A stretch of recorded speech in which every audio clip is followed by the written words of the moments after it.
Hello again, this is Dave Erickson, and joining me today is Dr. Matt Silvers, Assistant Professor here at Whitworth University in the Department of Health Sciences. And today we're talking about tools, techniques, and strategies you can use to successfully complete a marathon or whatever distance you have in mind. And today we're talking about the importance of and understanding cadence when running. And you have a GPS run trainer from Timex, and there's a cadence option on there. And what is that, and how do you use cadence in your running? Sure. So cadence can be measured a couple different ways. For some individuals, they would register cadence as how many steps are you taking per minute, or how many strides are you taking per minute. And a stride would be 2 steps. So as an example, you could have a cadence of 180 steps a minute if you were looking at just total steps, or 90 strides per minute. And the reason cadence is important is it factors into your overall exercise efficiency. So for instance, when you start to slow down cadence, oftentimes that means you are going up and down more than if you were to have a faster cadence, so you can decrease the amount of up and down movement. The bouncing. Exactly. And that plotting, as I'll call it, when you go up and down, increases the overall cost of work that you're performing when you're running. And what that means is it's just a loss of efficiency.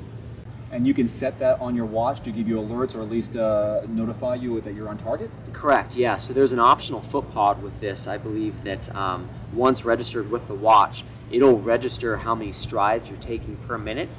And again, based on what you're used to doing in training, that can give you some guide when you become really fatigued. And particularly in a marathon type of situation, whether it's racing or you're starting to put in those really long runs and preps for a marathon, those can be some pretty brutal situations where you hit a wall and you start to get really tired, and it's when you get really tired that efficiency tends to get thrown out the window.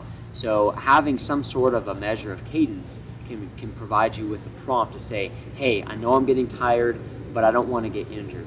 And so I need to at least focus my attention on how many strides I'm taking per minute, and whether that means you have to shorten up your stride rate and shorten up your stride length, decrease your run speed, but you stay within a technique that seems to be less injurious for you.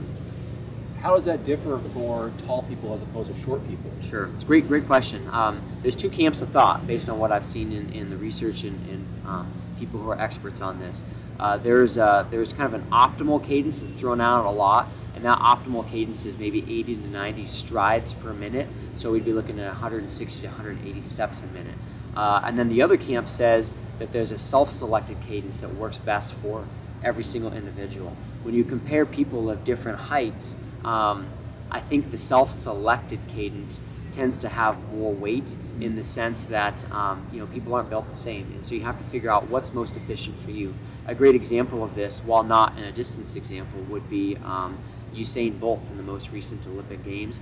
He takes 44 steps, if memory serves right, during 100 meters, whereas most of those elite level sprinters took 47.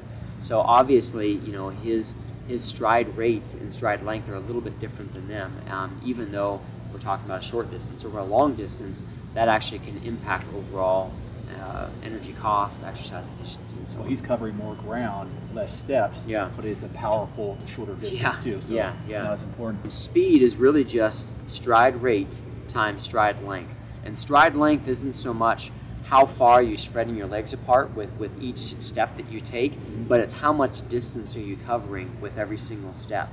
So when you increase stride rate, so you're making that cadence a little bit quicker, you can decrease stride length to maintain a certain speed. And so what you're seeing with a lot of those elite level athletes is through a lot of hours of training and a lot of times lab testing, they've figured out what's the optimal stride rate, stride length combination that seems to be most efficient for me.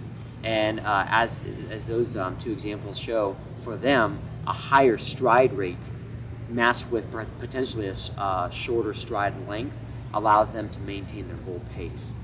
But again, for every individual, that might be different. Yeah, being able to measure that with the watch, obviously, once you've kind of got that dialed in, is a great way to make sure that you are on track for whatever that goal is. It's pretty exciting. Yeah, it's neat. All right. Dr. Silvers, thanks very much. All right, welcome.